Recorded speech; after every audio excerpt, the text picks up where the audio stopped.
Le 11 septembre 2016 est le jour du 15e anniversaire des attentats terroristes aux USA. 3 avions de ligne ont été détournés. 2 d'entre eux auraient été projetés sur les tours jumelles du World Trade Center et le troisième sur le Pentagone à Washington.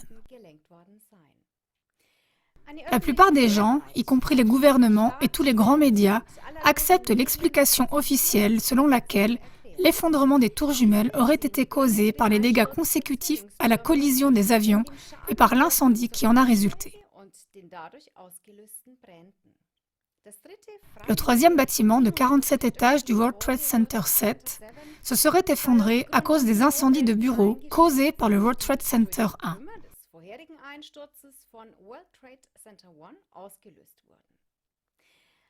Le temps passant, une grande partie de la population, dont des millions d'Américains, des architectes, des ingénieurs et des scientifiques, ne se satisfont plus de l'explication officielle.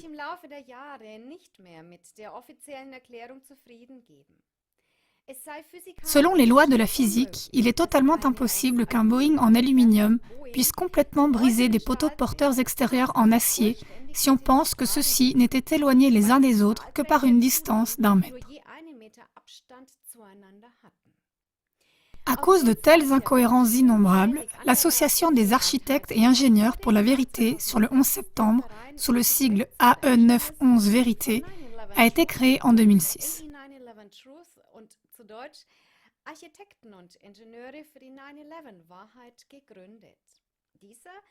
Celle-ci s'est donnée pour mission de rechercher et de diffuser les informations scientifiques sur la destruction complète des 3 gratte-ciel du World Trade Center le 11 septembre 2001. L'association compte plus de 4000 membres dans le monde entier, dont 2600 architectes et ingénieurs qualifiés. D'après AE911 Vérité, la probabilité est très minime pour que des incendies puissent faire écrouler entièrement des bâtiments en acier. Des incendies ne peuvent faire écrouler que des bâtiments moins stables et seulement en les déformant inégalement et seulement partiellement. L'écroulement serait très lent et certaines parties resteraient intactes, ce qui n'était pas le cas pour les 3 bâtiments du World Trade Center.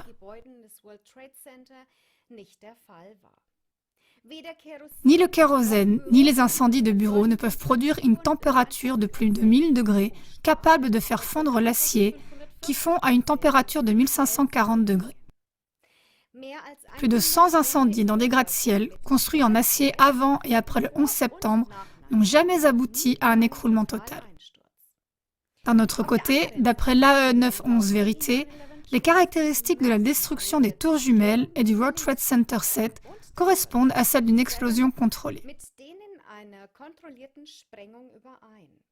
Les signes d'une explosion contrôlée sont entre autres le début brusque de l'effondrement et la destruction de la partie supérieure des tours jumelles, l'effondrement égal et rapide des bâtiments, la répartition non naturelle des décombres tout autour du World Trade Center, la projection de parties d'acier pesant des tonnes sur les côtés des tours, la présence de l'explosif militaire nanothermite qui a été trouvé dans les cendres du World Trade Center par l'équipe du professeur de chimie Niels Harrit, le témoignage de plus de 100 services de secours qui ont relaté des explosions et des éclairs. L'association AE911 Vérité explique en outre que jusqu'à présent dans l'histoire, la destruction totale d'un bâtiment en acier n'a été faite que par un dynamitage ciblé. De plus, l'association se demande pourquoi cette question et d'autres encore sont censurées d'une manière aussi catégorique par les médias. Vous trouverez d'autres informations et documentations sur le site internet de Architectes et ingénieurs pour le 11 septembre Vérité Suisse. Pour ceux qui veulent plus d'informations sur les incohérences scientifiques, l'association suisse a organisé à Berne le 10 septembre 2016 une conférence avec différents orateurs à l'occasion du 15e anniversaire de la destruction du World Trade Center.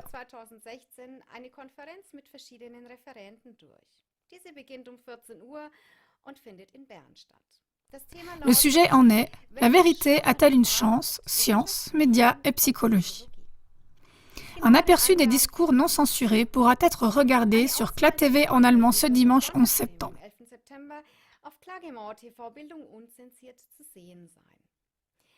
Toutes les questions non élucidées en ce qui concerne le 11 septembre doivent être éclaircies par les autorités officielles si la crédibilité de ceux qui propagent la version officielle veut être assurée.